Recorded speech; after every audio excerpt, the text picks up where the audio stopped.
Comienza Historia de la Iglesia. Un programa dirigido por Alberto Bárcena.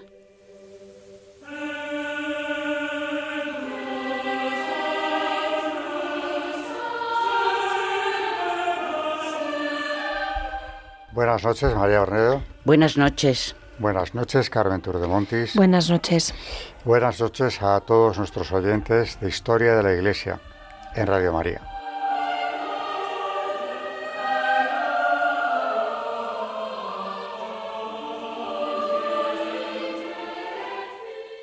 El esquema de hoy, en cuanto a las tres secciones que forman el programa, es, en primer lugar, la parte histórica de Carmen Turdemontis. Seguimos con la Revolución Francesa y la persecución contra la Iglesia, que es una de las notas más características y relevantes de aquella revolución, de la que en parte somos herederos todos, porque el 19 va a ver cómo se reproduce estas persecuciones, el 20 también lo verá, y en el 21 pues tampoco somos ajenos a esa persecución. El modelo está en la francesa, donde se llegaron a extremos de una violencia y de un sectarismo más que notable. Hoy vamos a continuar, aunque hoy no es Viguerí precisamente el autor que Carmen nos ha traído, pero trata de los mismos temas, de la Revolución Francesa y de la persecución religiosa, la reacción del pueblo francés frente a los curas juramentados. Recordemos que son los que se han plegado a la disposición legal de la Francia revolucionaria, que les exigía un juramento de fidelidad a esa ley inicua de constitución civil del clero que les convierte en funcionarios y los desvincula de Roma. Esos son los juramentados que el pueblo rechaza, y ese rechazo va a ser en buena medida el chispazo del levantamiento en la zona de la Vendée, también en otras regiones, pero sobre todo allí, que concluye en una guerra. Cuando entremos en la sección de historia, la que hace Carmen, le haré una presentación un minuto más larga, pero no mucho, porque nos va a traer textos extraídos de la tesis publicada por Reynal Césaire, que yo en su día comenté. En la segunda parte, pues tenemos Santo del Día. Vuelve a ser un santo mártir misionero que muere en China en el siglo XIX, como aquel otro que nos trajo Carmen en el programa anterior.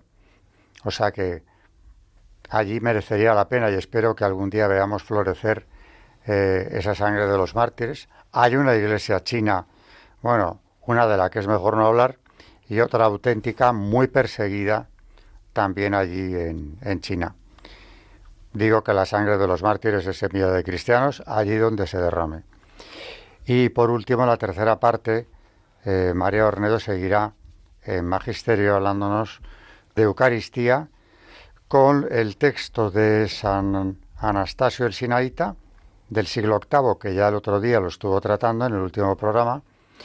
Y si tuviera tiempo empezaría también a hablar de Benedicto XVI y del tema de la Eucaristía en él también.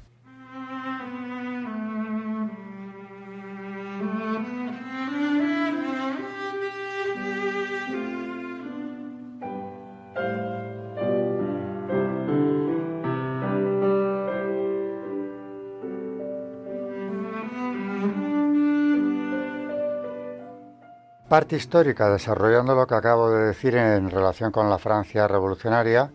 Los curas juramentados son muy mal recibidos en casi todo el país, hay que decirlo. En la Vendée, en toda la zona oeste de Francia, de una manera particular. Les cuesta tomar posesión de la parroquia, algunos incluso las abandonan por el rechazo que experimentan por parte de los feligreses, y surge una iglesia de catacumba, la de los curas llamados refractarios, porque se han negado a jurar esa ley inadmisible, que se entromete o intenta crear una iglesia cismática en Francia. Esos refractarios muchas veces siguen viviendo en el país por iniciativa propia, pero también por petición de los obispos, que piden que no abandonen al pueblo fiel que no va a recibir sacramentos, no va a poder asistir a misa y va a vivir pues alejado de la fe o de la práctica religiosa. Así que empezaremos a ver misas celebradas en lugares muy pintorescos a veces, siempre allí donde puedan los católicos esconderse para celebrarla con riesgo de sus vidas. Las vidas de los sacerdotes de manera especial. Por eso en la Francia de entonces se construyeron como los agujeros del cura en la Inglaterra del siglo XVI, XVII también, para esconderlos en caso de que llegaran las fuerzas de la República. Y por otro lado también hay que subrayar el riesgo que corren los mismos fieles que acuden a ellas. Carmen nos traerá hoy algunos ejemplos sacados de documentación primaria que nos reflejan perfectamente el ambiente que se vivía y también el valor de aquellos pastores y de ese pueblo que los seguía, pero que sin el valor de los pastores hubiera tenido muy difícil. Desde luego la práctica religiosa, con sacramental se entiende, hubiera sido imposible sencillamente, y también el fervor religioso, sin ese valor de los pastores, vuelvo a decir, habría decaído. Pero no les faltaron los ejemplos más heroicos, como vamos a ver también hoy. Entramos ya en materia con Carmen, o entra ella en materia con el tema de la persecución religiosa, las misas clandestinas y algo muy curioso también, la destrucción de capillas, sobre todo aquellas que tenían un significado especial por haberse producido en ellas, en plena revolución, alguna aparición mariana que ha sido borrada del mapa, por supuesto, ¿no? Y que movió a un fervor mayor en esa zona, provocando incluso procesiones y hasta peregrinaciones que venían desde lejos para acercarse a la Virgen. Vamos allá y sacaremos conclusiones de todo esto que pasó. La mayoría de la población se opuso a los juramentados. Bueno, podemos volver a insistir a nuestros oyentes que los juramentados eran aquellos clérigos que habían jurado pues la revolución, ¿no? La constitución civil del clero. Ley, sí. Eso es. Y luego estaban los refractarios, que eran todos aquellos que se habían negado a pertenecer a esta iglesia que realmente no era la verdadera, puesto que era una iglesia estatal, y se negaron a hacerlo. El abate Robin de la Chapelle-Bassemer declara que la parroquia es hostil al intruso y que solo 30 personas van a misa. En Logo-Botego, cuando el juramentado Voyard llega a la iglesia, la encuentra tan abarrotada que apenas puede abrirse paso entre una muchedumbre que le empuja a su paso. En el momento de llegar al altar, el templo se vacía en señal de repulsa. Otro juramentado de la región, el abate Batel, teme por su vida y opina con desprecio hacia sus nuevos feligreses que el pueblo bretón no está hecho para vivir bajo un régimen de libertad, sino en esclavitud. Otro de los llamados curas intrusos, el abate Mogot, en mayo de 1791, viene a decir algo parecido, con la mayor sinceridad, quejándose a la autoridad competente. Decía: «No tengo nada más querido en el mundo que la conservación de mi propia existencia, hoy en día muy en peligro, y no castigáis a quien quiere arrebatármela». Algunos llegaron a huir de sus parroquias, como el abate Bergeret a principios de 1792. Otro, el cura de Roussay, escribe desesperado al distrito de Cholet, informando de que sus vecinos le insultaban y le apedrean. No tiene sacristán ni coadjutor, ni tampoco parroquianos. El de Moisdon-sur-Sèvre denuncia también la hostilidad que soportaba. Le habían metido unas vacas en su huerto para que devorasen sus frutos. Habían recibido una pedrada en el hombro estando en su jardín. Pues vemos, como estaba diciendo Alberto, vemos pues la oposición de toda la población a estos curas que han jurado esta constitución civil del clero, y que vemos que la población pues no les quiere allí. Muchos de los refractarios volvían a sus parroquias natales y se instalaban con sus familias. No siempre de manera voluntaria, sino por orden del departamento, que así les alejaba de sus feligreses. Buscando refugio por decisión propia, 235 curas vandeanos volvieron a su tierra de origen. igual que otros 196 volvieron a Anjou. La mayoría mantendrá correspondencia con sus parroquias, como descubrió la censura republicana. Les seguían considerando sus verdaderos pastores. La Santa Sede y los obispos legítimos les consideraban de igual modo y les pedían que se ocuparan de las parroquias a las que hubiesen ido a parar. Así lo hicieron cumplimentando los registros con la fórmula cura de esta parroquia exiliado por la causa de Jesucristo. Y curas exiliados al cuidado de los vandeanos hubo muchos. Fuera imputable a la lentitud en la provisión de sacerdotes constitucionales, fuera por el rechazo con el que eran recibidos, lo cierto es que en muchas poblaciones la cura de almas estaba exclusivamente en manos de los proscritos. A finales de 1792, solamente en la región de Beauvais existían 22 parroquias que aún no tenían sacerdotes juramentados. Un dato a tener en cuenta cuando ya la persecución contra los fieles al Papa, los buenos sacerdotes de los vandeanos, iba en aumento. Los refractarios, los que se habían negado a jurar, contaban con un ambiente propicio a la hora de reanimar el fervor. Las concentraciones religiosas eran frecuentes en todo el país. Las autoridades, sin darse cuenta, les alentaba destruyendo lugares de culto o persiguiendo a los curas que rechazaron el juramento. Así, el intento de detener al abate Robin, cuando estaba administrando el sacramento de la penitencia, escondido en el granero de una casa de la que fue su parroquia, la Chapelle Basse-Mer, hasta que tuvo que abandonarla. Este lugar fue cercado por los soldados que apostaron centinelas en cada esquina, en el jardín, en el cementerio vecino, en el interior de la propia vivienda. Evidentemente, había sido vendido por alguien que conocía su paradero, pero no de cualquiera. La denuncia procedía del juramentado que vino a reemplazarle. Logró escapar disfrazado de jardinero en el último momento.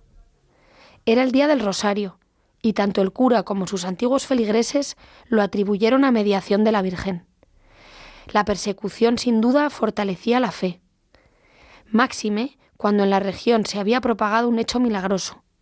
Una aparición mariana en Chemillé, el 18 de agosto de 1791, que provocó que una inmensa muchedumbre se reuniera en la Chapelle Saint-Laurent. Los refractarios pasaban, por tanto, a una total clandestinidad, pero continuaban ejerciendo su ministerio en medio de las dificultades. Al tener que mantener contacto con un gran número de personas a causa de su función, se exponían a las delaciones más que cualquier otro proscrito en aquellos momentos. Sobre todo teniendo en cuenta que las autoridades animaban constantemente dichas denuncias. Por eso, como cuenta Sécher, fueron tan frecuentes. El abate Robin, como tantos otros refractarios, celebraba la misa en las granjas, donde se congregaban los fieles, a escondidas. Tal como unos años más tarde recibió la primera comunión un niño, hijo de campesinos, llamado Jean-Marie Vianney. Era el futuro cura de Ars, santo patrón de los sacerdotes. Esto ocurría ya en 1799, porque la persecución fue muy larga. Y lejos de la Vendée, cerca de la ciudad represaliada por Fouché, Lyon, que tan cara pagó su resistencia al nuevo régimen.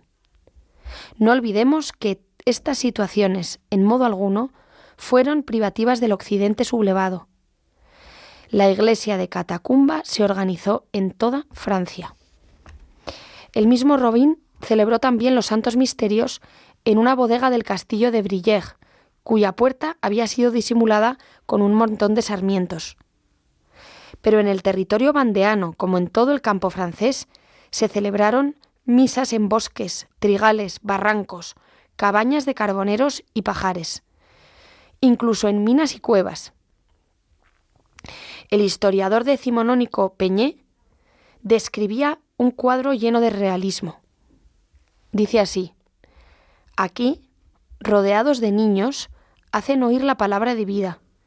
Les enseñan a los fieles a amar a Dios, a consolar a su madre, a rezar por Francia y a perdonar.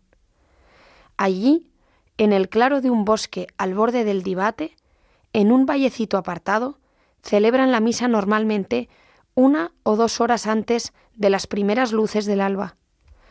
Una mesa o algún otro mueble cubierto por un mantel blanco sirve de altar, al menos el mínimo litúrgico. A menudo, una alerta viene a interrumpir la ceremonia. Enseguida, el sacerdote vuelve a su escondite. Cuando hay esperanzas de escapar a la visita de los republicanos, los fieles se reúnen en un lugar más digno, una casa en la que escogen la sala mejor. Entonces, las ventanas son cuidadosamente tapadas y se habla en voz baja. Este relato de Peñé queda confirmado por el de un cabo de la Guardia Nacional que sorprendió a un sacerdote celebrando la misa en casa de un tintorero. Dice así: se encontraban reunidas de 12 a 15 personas extrañas a la casa. Una mesa estaba colocada a lo largo de una pared, adornada con varios lazos. Un crucifijo sobre una elevación, 2 cirios a cada lado, 2 estampas, varios pequeños relicarios y ramos de invierno y primavera, y una virgen de escayola. Lo más curioso de este testimonio es que en la católica Francia, aquel hombre, que era francés, obviamente, hiciese semejante descripción. Pareciera haber sorprendido a los miembros de una extraña secta secreta celebrando sus rituales en la clandestinidad. Por eso detalla cada objeto y su disposición.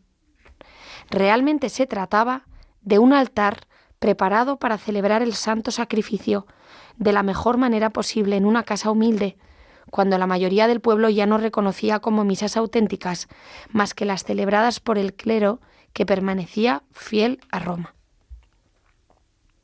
Ante situación tan excepcional, el vicario general de Luzón, en mayo de 1791, autoriza celebrar la misa en cualquier sitio, una simple granja, un granero, una bodega, con un mínimo de liturgia, dice, como la iglesia de las catacumbas.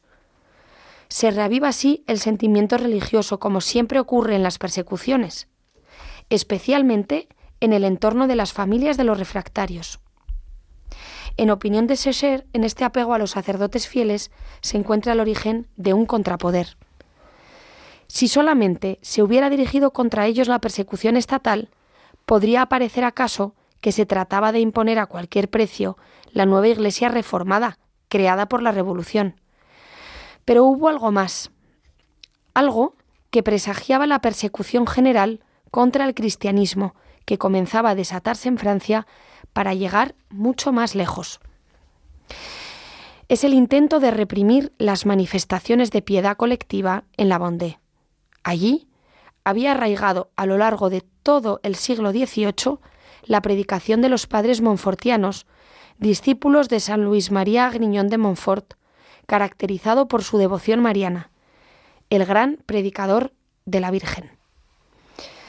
Estos misioneros parroquiales habían enraizado en la región 3 devociones concretas: la Santa Cruz, el Santísimo Sacramento y el Rosario, del que fueron creando cofradías para extender su rezo. Además, como dice Viguerie, habían inculcado a los fieles el desprendimiento de los bienes temporales, pidiéndoles con frecuencia que durante la misión de los montfortianos suspendieran el trabajo para mejor atender a los ejercicios espirituales. Sin este apostolado misionero y sin el espíritu de sacrificio que hizo nacer en las almas, la Vendée resulta incomprensible.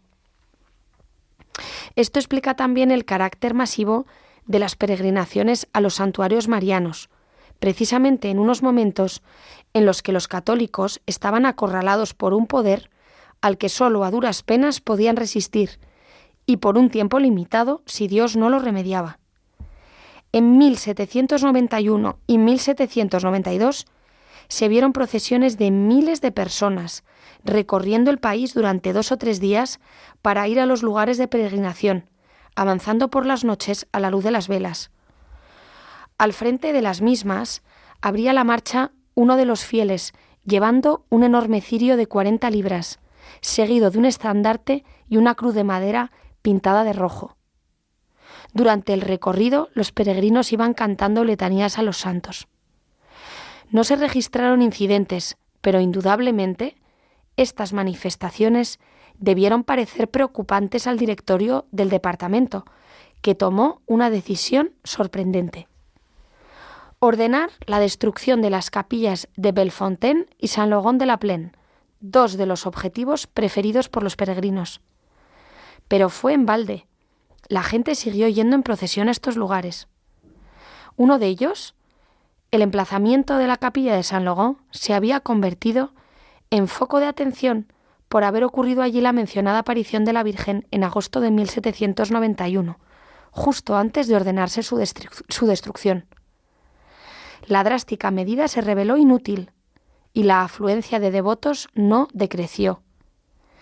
Y para mayor inquietud de las autoridades, pronto se divulgó un segundo suceso sobrenatural en el mismo sitio. En septiembre de aquel año, coincidiendo con la entrada en vigor de la primera Constitución francesa, la Virgen volvió a aparecerse junto a la destruida capilla, en el hueco de una encina con su hijo en brazos. A partir de ese momento la afluencia de gente se redobló. Así informaba, y leemos textualmente, la policía el 25 de octubre.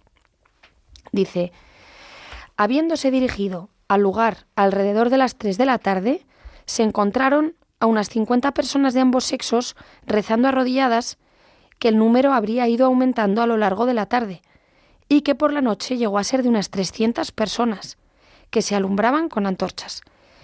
Que entonces llegó una procesión procedente de Saint-Quentin. La misma procesión se dirigió a Saint-Laurent-de-la-Plaine, entró en la iglesia y permaneció en ella parte de la noche cantando himnos y cánticos.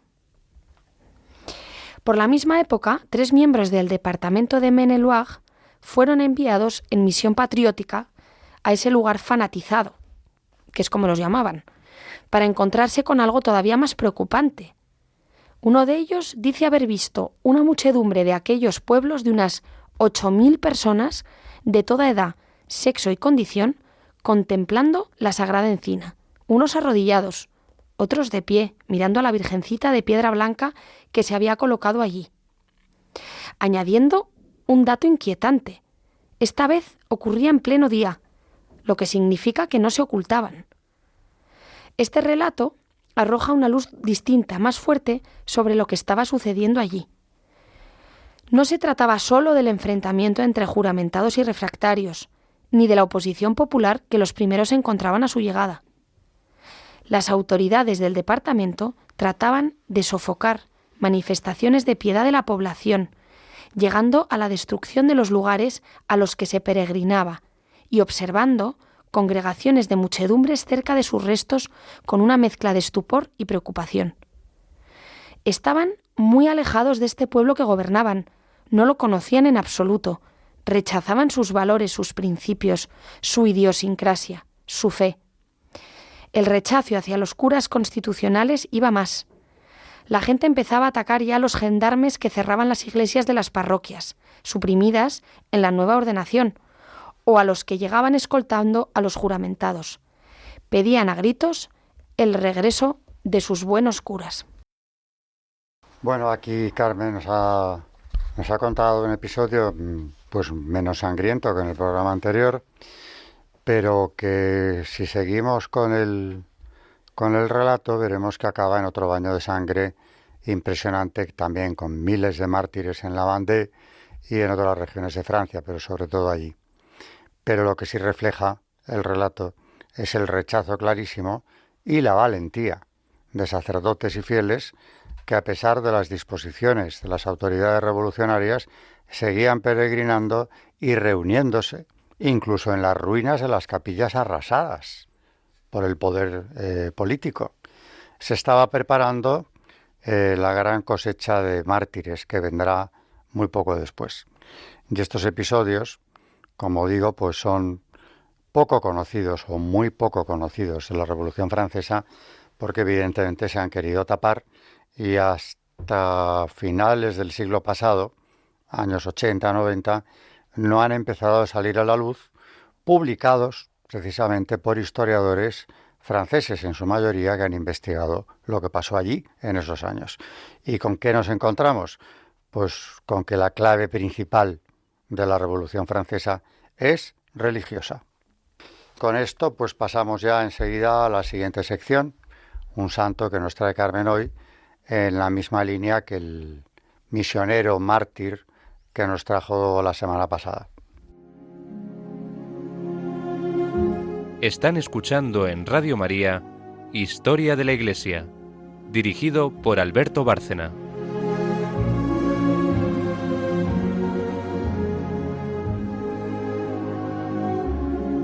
Santos en la historia de la Iglesia.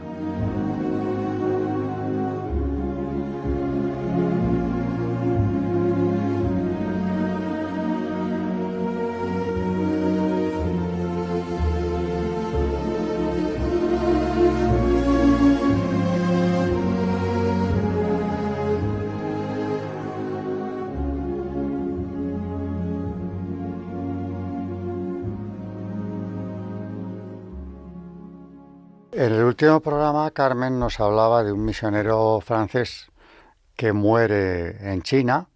Todo esto ocurre en el siglo XIX. También los que trajo antes mártires de Annam, o sea, de Vietnam, son de esta época.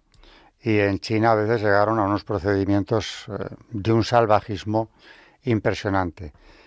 Se ve lo de siempre, y es que el demonio guía a los enviados por Jesucristo para llevar a los pueblos la fe verdadera, llegando a extremos de crueldad que no son privativos de la China imperial, sino que los hemos visto aquí durante años, pues en todas las civilizaciones, de Roma en adelante, ¿no? Pero en China, desde luego, no se quedaron atrás, como en Japón. Este misionero, digo, es más o menos contemporáneo del que nos trajo el último día, pero tiene su historia propia y también ha sido elevado a los altares hace ya tiempo. Hoy vamos a hablar de Pedro Lieu. Digno de singular admiración es el heroísmo del beato Pedro Lieu. En su juventud había abrazado la fe católica y por confesarla le arrojaron en la cárcel el año 1797. Más por influencias de una familia pudiente otra vez, le pusieron en libertad. De nuevo le encarcelaron el año 1814 y después le llevaron arrastrando a la Tartaria. A los 13 meses pudo finalmente regresar a su patria. Otra vez se renueva la persecución contra los cristianos y cogen presos a los hijos del beato. El padre, temiendo por la fe de ellos, se decidió a hacer un heroico sacrificio. «Tengo 80 años», decía su mujer. «Los mandarines nos han quitado los hijos y nos han dejado solos. Temo que no resistan los tormentos y renieguen de su fe. Quiero ir para infundirles aliento y exhortarles a permanecer fieles a su Dios. Si los mandarines me prenden, tanto mejor. Entonces podré estar al lado de mis hijos y animarles con la palabra y el ejemplo». Consiguió penetrar en la cárcel, pero fue prendido y conducido delante del juez. «Sí es delito», decía justificándose. «Confesar la religión cristiana, soy más culpable que mis hijos, pues yo mismo los he instruido en esta santa doctrina. Por eso, es justo que caigan sobre mí los castigos que tenéis preparados para ellos. Y si no soy culpable, tampoco lo son mis hijos ni sus mujeres, y por lo mismo estáis en la obligación de darles libertad». El juez gritó lleno de cólera: «Has estado desterrado por no obedecer a las leyes imperiales que prohíben la religión cristiana. El emperador te ha perdonado y aún tienes cara para ofenderle perseverando en esa religión».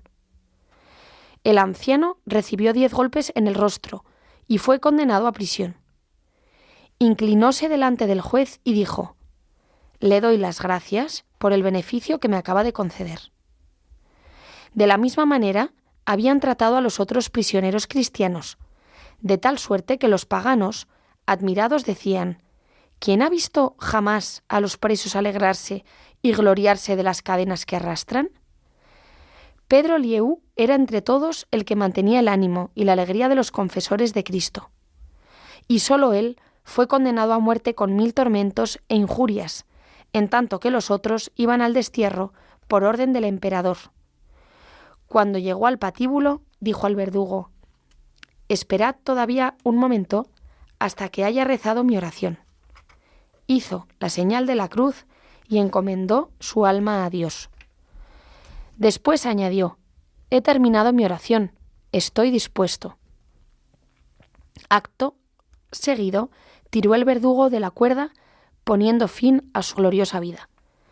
Los paganos, lo mismo que los cristianos, testifican además de otros milagros que en aquel momento descendió del cielo sobre la cabeza del mártir una brillante corona de luz y desapareció a los pocos minutos.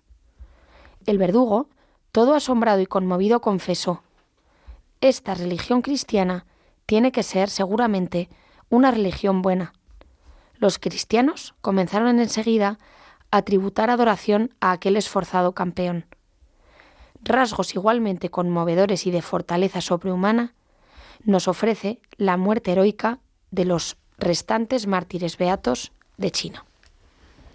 A mí este martirio me parece especialmente admirable porque recuerda directamente, y supongo que lo habrá pensado más de una al oír a Carmen, la historia de los macabeos, porque es el padre el que se traslada junto a sus hijos prisioneros por cristianos, precisamente para animarles, para que no flaqueen ante la persecución. Es decir, que prefiere verles muertos, aunque tengan que afrontar la tortura incluso, a verles apostatando. Y esto ya es el grado supremo. Cuando yo, hablando con un sacerdote, le decía que me parecía un modelo casi insuperable, el de Job, en el Antiguo Testamento, que acepta todos los males que Dios le manda, no sin resistencia a veces, pero acepta todo. Este sacerdote me contestó: tómalo como modelo, pero añade macabeos. Macabeos es insuperable, ¿no? Y aquí vemos un ejemplo de que no solamente en el Antiguo Testamento, en la China de principios del siglo XIX, pues nos encontramos con un converso, porque además él no había nacido cristiano, ¿no? Pero un converso de tanta convicción, tanta confianza en Dios, que se desplaza, siendo ya mayor además, hasta donde están sus hijos para que no renuncian a su fe en Cristo, ¿no? Sabiendo lo que eso les podía acarrear. Bueno, a él de momento le costó el martirio, pero que, como vemos, recibe con una tranquilidad absoluta. Es especialmente ejemplar la muerte de este mártir chino. Con esto pasamos ya enseguida a la tercera y última sección, la de María Ornedo, Magisterio, que va a seguir con San Anastasio Sinaíta, porque hay mucho que decir de él todavía. Tenía pensado haber empezado de tener tiempo con Benedicto XVI, pero ya lo tendremos.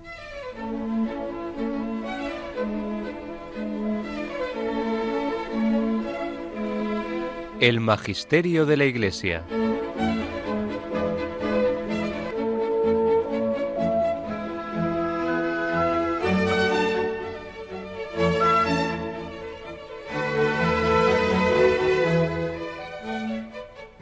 Vamos a continuar hoy con un texto eucarístico de San Anastasio Sinaíta que habíamos comenzado en el último programa y ya terminamos este texto. Dice así: ¿qué haces, oh hombre? El sacerdote está ofreciendo por ti el sacrificio incruento y tú lo desprecias. El sacerdote lucha por ti asistiendo al altar como a un tribunal riguroso.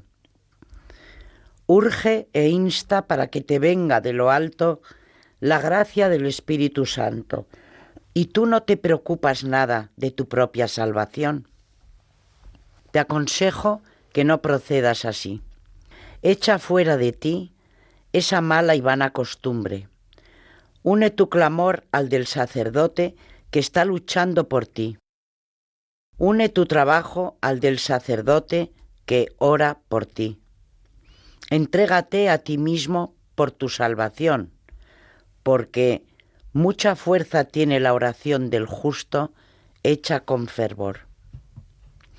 y tiene eficacia si tú juntas tu esfuerzo con el sacerdote y muestras los frutos de la penitencia, porque el uno edifica y destruye el otro. ¿Qué otro provecho queda sino la fatiga? Pues cuánta no es la terribilidad de esta destrucción, por la que no sólo se miente a Cristo en aquella hora temible de la divina sinaxis, sino que se guarda resentimiento hacia los propios hermanos, por más que se diga en la oración aquello de «y perdónanos nuestras deudas, así como nosotros perdonamos a nuestros deudores». Mateo 6:12. ¿Qué dices, oh hombre? ¿Por qué te rebelas temerariamente contra Dios?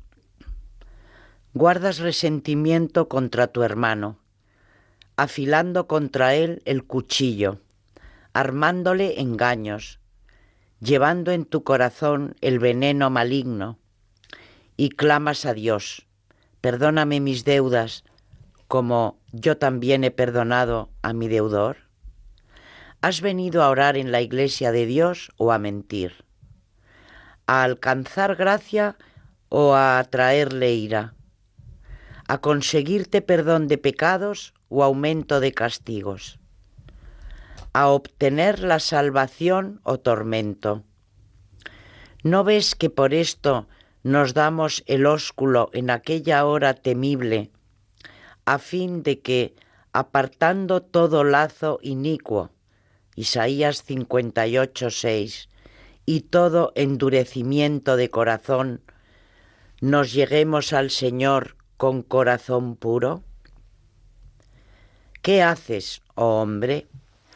Mientras los ángeles de 6 alas, Isaías 6:2, sirven en los oficios litúrgicos, cubriendo la mesa mística, mientras los querubines asisten alrededor de ella y cantan con voz clara el himno del trisagio, mientras los serafines se inclinan con gran reverencia, mientras el pontífice te alcanza misericordia por medio de su oración, mientras todos están en estos momentos sobrecogidos de temor y temblor, mientras es sacrificado el Cordero de Dios, mientras desciende de lo alto el Espíritu Santo, mientras los ángeles rodean invisiblemente a todo el pueblo y marcan con una señal e inscriben las almas de los fieles. Tú no te horrorizas de despreciar y de dar a tu hermano el beso de Judas y de tener escondido en lo más íntimo del corazón el recuerdo constante de las injurias y el veneno mortal de la serpiente contra tu hermano. Hablemos así y digamos cada día esto, habiendo perdonado a nuestros hermanos en los momentos en que asistimos a la venerada y tremenda sinaxis. El sacerdote, conociendo esto, después de la consagración del sacrificio incruento, eleva el pan de la vida y lo muestra a todos. Después, el diácono, elevando la voz, dice: atendamos, es decir, atended a vosotros mismos, hermanos, pues hace un momento habéis dicho unánimemente: tenemos nuestros corazones elevados al Señor. Y además, confesando a Dios vuestra pureza y vuestro perdón de las injurias, dijisteis: perdónanos así como nosotros perdonamos a nuestros deudores. Mateo 6:12.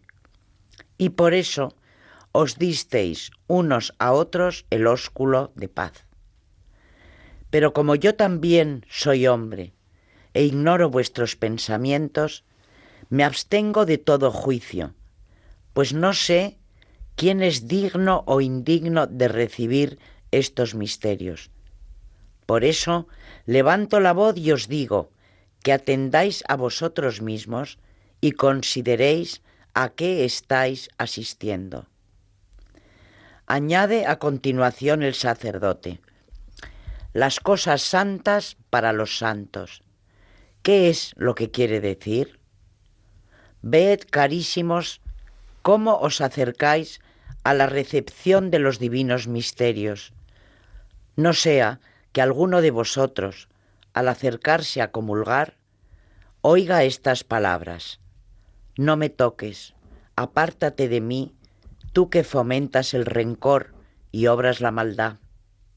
Vete lejos tú, que no te dignas perdonar a tu hermano, y entonces ven y ofrece tu don.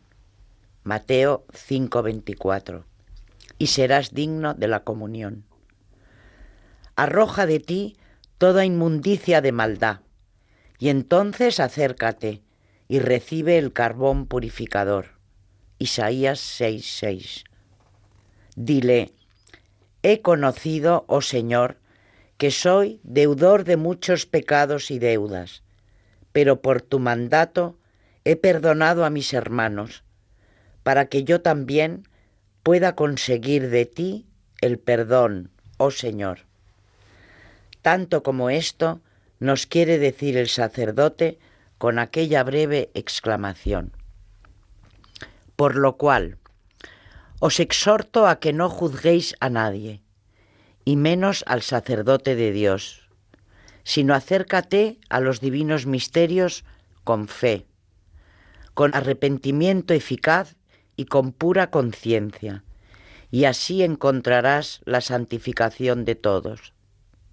Y aunque sea un ángel el que ofrece el sacrificio incruento, de ningún modo te limpiará el ángel de los pecados si tú te acercas indignamente. El mismo Judas es testigo de esta verdad, pues a pesar de haber recibido de las mismas manos inmaculadas del Señor el divino pan, al instante entró en él Satanás. Juan 13:27, por haberlo recibido indignamente. En este autor, también como en otros textos que nos has traído de él, vuelve a aparecer la misma idea recurrentemente. Y yo creo que nunca sobra. Lo he repetido miles de veces, pero yo creo que tampoco sobra que lo repita. La dignidad con la que hay que recibir la Sagrada Eucaristía. Es más, no solamente ya la seriedad con la que hay que acercarse a ella, no solamente el estar en estado de gracia y concentrado en lo que se va a hacer, sino que además aquí está utilizando pasajes evangélicos, ¿no? Reconcíliate con tu hermano si no estás reconciliado antes de venir a recibir la Eucaristía. En definitiva, con diferentes palabras, vemos como los autores cristianos de estos siglos, en realidad toda la patrística también, nos está insistiendo en la gravedad extrema de recibir la Eucaristía en condiciones indebidas. Y además el catálogo de todo lo que hay que hacer para estar en condiciones de recibirla, que no es nada que no sepamos, por cierto, no nos descubren nada raro, ¿no? Es interesante repasarlo. No basta solo que me haya confesado de mis pecados mortales lo antes, con la mayor cercanía posible a la recepción del sacramento, sino que también mi disposición en ese momento, en cuanto a la atención que pongo en lo que voy a hacer y en qué actitud me acerco al altar, es importantísima a la hora de recibirle, ¿no? La verdad que están muy bien estos textos, porque hoy San Anastasio nos hace ver cómo tenemos que recibir la Santa Comunión. Es algo tan importante y bueno, cómo vamos a comulgar algunas veces, ¿no? Cuando habla de guardar resentimiento contra algún hermano nuestro, afilando contra él el cuchillo, armándole engaños, llevando en nuestro corazón el veneno maligno. O sea, creo que es muy importante que intentemos confesarnos y estar en gracia de Dios y otra vez la importancia que tiene el santísimo sacrificio de la misa, que es lo más impresionante que tenemos en la Destacar, claro, que precisamente San Anastasio Senaíta es una asceta, es decir, alguien que se ha ejercitado durante buena parte de su vida, o la mayor parte de su vida, precisamente en ese esfuerzo que eleva hacia Dios, y que es un esfuerzo en el que no claudica. El asceta no se deja ir nunca, o procura no dejarse, ¿no? Y claro, ya desde esa plataforma en la que está, te puede explicar cómo hay que acercarse a Dios. Lo que no puedes pasar es de una vida, pues bueno, no digo de pecado, pero más o menos superficial, frívola, entreverada con cosas que no importan. No puedes entrar por la puerta de la iglesia trayendo del mundo todas estas cosas superficiales, a veces son pecados veniales, pero más de uno incluso, ¿no? Y ahora voy a comulgar. Lo que te está diciendo precisamente los santos padres o el propio San Anastasio es no, así no. Es decir, es una llamada también a tener presente que lógicamente si el enemigo malo, el demonio, procura alejarnos de Dios por todos los medios, tenemos que también tener presente que con más motivo va a hacerlo en el momento en el que nos acercamos a la Eucaristía. Qué gran victoria suya lograr que comulguemos indignamente, lo cual tiene una gran gravedad. Así que no perder de vista a los enemigos del alma, a todos sus enemigos del alma, en el mismo momento en el que hemos decidido que vamos a recibir la comunión. Así que hay que pensarlo bien, no recibirla como de pasada, porque me ha venido bien, me he encontrado una misa, entro y comulgo, no es que no se pueda hacer, pero en principio lo ideal es ir bien preparado para lo que se va a recibir. Mira lo que decía hace poco el Papa Francisco, criticar, hablar mal de los demás es terrorismo. Si supiéramos que somos terroristas... Es matar, es un tipo de muerte del otro, ¿no? Porque la difamación, que a veces no le damos mucha importancia, acaba siendo un pecado gravísimo, del que no somos plenamente conscientes a veces. Por eso a mí mi director espiritual durante años me decía siempre lo mismo. Si no tienes nada bueno que decir de una persona, no digas nada. Nos cuesta, porque a veces, claro, estamos dolidos, molestos, o no le damos importancia al comentario que vamos a hacer, pero es que tiene que ser así. Un ejemplo es él. Él concretamente es una persona con la que yo hablo mucho y no dice nada malo de nadie, jamás. Y yo sé muy bien cómo piensa, pero si él no tiene nada bueno que decir, se calla. Y si dice algo, invariablemente va a ser algo bueno. Más o menos importante, pero siempre bueno. Pues este es un modelo a seguir. Y yo creo que por la cuenta que nos trae y porque Cristo merece también ser recibido de esa forma, tenemos que luchar contra todo esto, que es algo en lo que vivimos inmersos, por cierto. O sea que no descuidarnos solamente en cuanto a los graves pecados mortales que cometemos, sino también en el día a día de todo ese cúmulo de pecados veniales que amontonamos generalmente como sin darle mucha importancia, es la vida misma, ¿no? Con esto hemos terminado el programa también hoy, así que buenas noches y gracias, María Ornedo. Buenas noches, gracias. Buenas noches y gracias también, Carmen Tour de Montis. Buenas noches, y si me dejas, Alberto, el último apunte que me gustaría hacer a nuestros oyentes, aunque yo creo que volveremos con la Bondé en próximos programas.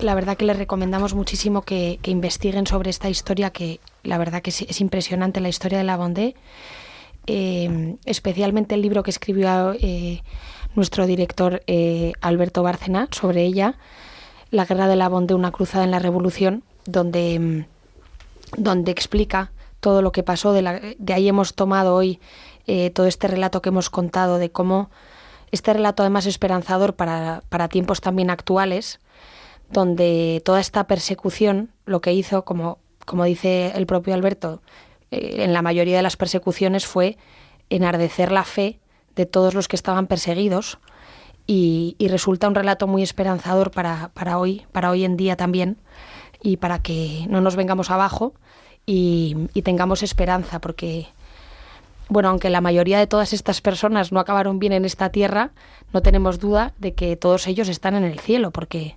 verdaderamente fueron asesinados por su fe. Y todas estas historias que estaban escondidas y que gracias a personas como Alberto pues han vuelto a salir a la luz, nos dan mucha esperanza también para tiempos actuales, donde a veces lo vemos todo oscuro, pero que son rayos de luz escondidos en la historia para que tengamos esperanza en que tenemos que continuar, aunque las circunstancias no sean las mejores. Peores circunstancias tuvieron desde luego en la Vendée. Muchas gracias, Carmen, pero yo lo que hice en mi libro fue acercar al lector español el libro de la Vendée Vanguée de Reynald Césaire, que es su tesis doctoral, que le costó carísima, porque perdió la carrera universitaria prácticamente por haber publicado eso, pero las fuentes que yo cito ahí, en su mayor parte, la inmensa mayoría, son de su tesis doctoral. Ahora, por supuesto fueron a por él y profesionalmente hablando se lo cargaron, pero ha dejado una escuela detrás, aparte de que sigue en activo, que sin él no hubiera existido, de historiadores franceses que han seguido esa ruta. Y gracias a ellos, yo le destacaría a él como de los más importantes, sino el más, vamos viendo estos ejemplos. Y no solamente es que sepamos con esto mejor la historia, que es muy importante conocer la historia, que duda cabe, sino que nos empezamos a encontrar, como también ha dicho Carmen, con ejemplos que nos edifican, que no son tan remotos como la persecución de Nerón, los tenemos bastante más cerca en el tiempo, ¿no? Y geográficamente, pues cruzando los Pirineos. Y estas personas, pues ¿quién lo iba a decir? De haber transcurrido su vida como estaba previsto en aquella Francia, pues en el campo, por cierto, próspero y pacífico de la Vendée, no hubiéramos hablado de ellas nunca, pero llegada la hora supieron dar razón de su esperanza, hasta el heroísmo del martirio.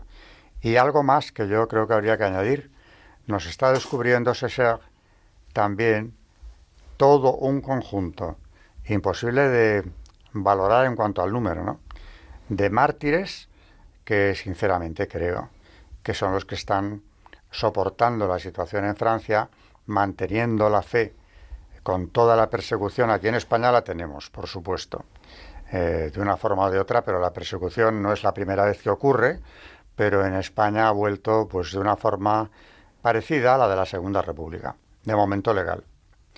En algunos sitios ya con violencia, porque en el Valle de los Caídos se está ejerciendo una violencia clara contra una comunidad religiosa, los benedictinos de allí. Pero aparte de las persecuciones que siempre avivan la fe, lo que vemos aquí en la Vendée es que aceptaron el martirio sin dudarlo, familias enteras, pueblos enteros, antes de sucumbir a la traición a Jesucristo. O sea que estos mártires de la Vendée y del resto de la Francia mártir, de la Revolución Francesa, precisamente a ellos creo que les debemos mucho de la resistencia que aún Europa, a pesar del ataque diabólico brutal que llevamos sufriendo ya décadas, está resistiendo. Y en Francia hay esperanza y algo que resulta doblemente esperanzador. Vemos muchos jóvenes, en España pasa lo mismo, que se están volviendo hacia la fe porque lo que ven en el mundo corrompido que les han presentado desde la infancia no solo no les gusta, sino que no les da satisfacción a nada, no les compensa y no ven respuestas ahí. Y cuando se vuelven hacia estos modelos sí que las encuentran. O sea que es una labor importantísima, y no solamente como historiador, sino como apologeta del cristianismo. Como buen cristiano que quiere llevar el Evangelio y que otros se beneficien de la buena noticia. Pues si no hubieran ocurrido estos hechos atroces allí en la Francia de finales del XVIII, ahora no podríamos tener argumentos, o como los que ha traído Carmen, ocurridos en China, también en el siglo XIX, ¿no? No tendríamos tantos argumentos que nos fortalecen, que nos edifican para seguir fieles a Cristo, comprendiendo como aquellos hombres que trae cuenta, sin duda alguna, serle fiel hasta el final. Muchas gracias, María Ornedo, y buenas noches. Bueno, ya nos habíamos despedido de María, de Carmen estábamos en ello. Pues buenas noches y muchas gracias, y recordar a nuestros oyentes que pueden escribir al correo del programa historiadeliglesia@radiomaria.es, y nos pueden escuchar en el podcast de Historia de la Iglesia en la página web de Radio María y en Apple Podcast y Spotify. Buenas noches y también gracias por seguirnos a todos los oyentes de Historia de la Iglesia en Radio María.